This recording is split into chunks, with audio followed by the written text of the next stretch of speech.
What if China did not intervene in the Korean War? Before we start this scenario, we must first look at why China launched its intervention so we can change those conditions.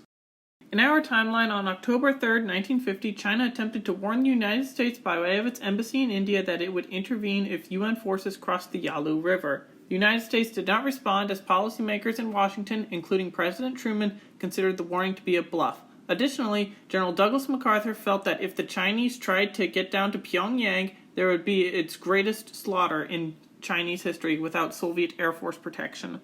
On October 13th, however, the Politburo decided that China would intervene even in the absence of Soviet air support, basing its decision on a belief that superior morale could defeat an enemy that had superior equipment.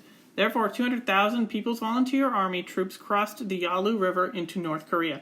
UN aerial reconnaissance had difficulty sighting PVA units in daytime because of their march and PVOIAC discipline minimizing aerial detection.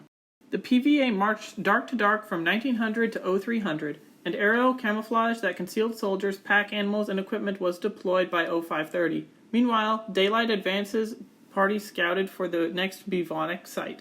During daylight activity or marching, soldiers were to remain motionless if aircraft appeared until they flew away. In this alternate timeline, the UN assures the PRC that UN forces will not cross the Yalu River during the UN offensive into North Korea. U.S. policymakers take the Chinese embassy warning more seriously, and MacArthur properly estimates how willing the Chinese were to send their troops into the slaughter of the Korean War. Or aerial reconnaissance spots the Chinese forces on the border, and MacArthur bombs bridges between Manchuria and North Korea to prevent Chinese intervention on the ground. But that would still likely make the Chinese very, very angry and want to declare war. However, the Chinese would not be able to intervene in 1950, and by the time the bridges would be rebuilt, the war would have already been over. Additionally, the Chinese could not conduct an amphibious attack on the Korean peninsula. Just gas Taiwan, why not? Although changing any of these conditions would result in different scenarios, this video is mainly just about what if China did not intervene in Korea and what would the main consequences be. Anyway, the lack of a Chinese intervention leads to a UN South Korean victory in 1950, and the peninsula is reunited and rebuilt in the early 1950s. Congratulations, alternate Korea! You have no idea what horrors you escaped. The Korean state would be a heavily backed NATO ally in the Western Bloc, as it is on the border with the PRC. Korea could also join SEATO to further increase ties with East Asian allies and the United States. As for China, the communist state is horrified by the fact that there is a capitalist state on their border which is backed by the US and NATO and militarized the region. The Soviets are equally appalled by the outcome of the Korean War and support the PRC. Maybe the Sino-Soviet split would have been delayed, who knows. Both China and the Soviet Union would have a harsher and more active foreign policy in the mid-1950s in spreading communism and backing other proxies. Since China and the USSR are possibly best buddies now, it's unlikely that Nixon or any other alternate US president in the 1970s would be able to open up China to the West. This has significant impacts on the Cold War, détente, geostrategic impacts, and American domestic politics as well as Chinese politics. The opening of China would be heavily delayed without the Sino-Soviet split being so prevalent, and China still views the US as a hostile enemy which actively supports capitalist states on China's borders. This means if there's a Nixon presidency, there's no special liaison to China, which also means George H.W. Bush doesn't spend 2 years in China gaining significant and impactful foreign policy experience regarding China and with other ambassadors that he met. There is a likely Chinese intervention in the Indochina and Vietnam Wars, as the PRC would not want to have even the potential of another capitalist state on their border to the south.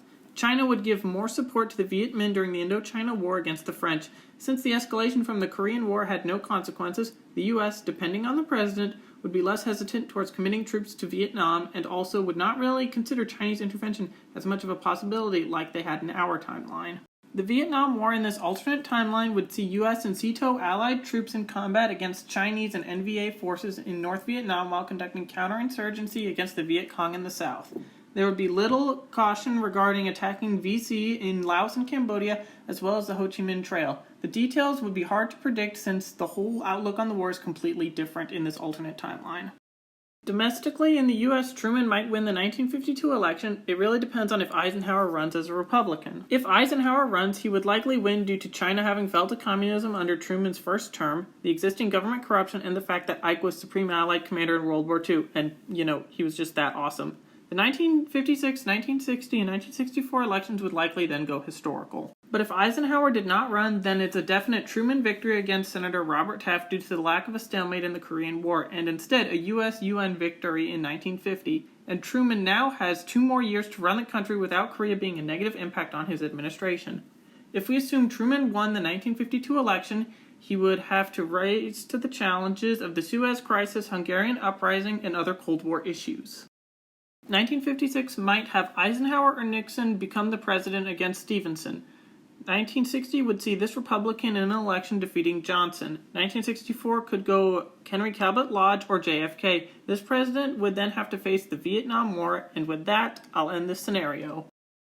As a side note, General MacArthur was never relieved of his command in this timeline, and it's unknown how long he would remain Supreme Allied Commander. However, he would still likely argue against committing U.S. forces to the Vietnam War as he had in our timeline to JFK, but that's a different video.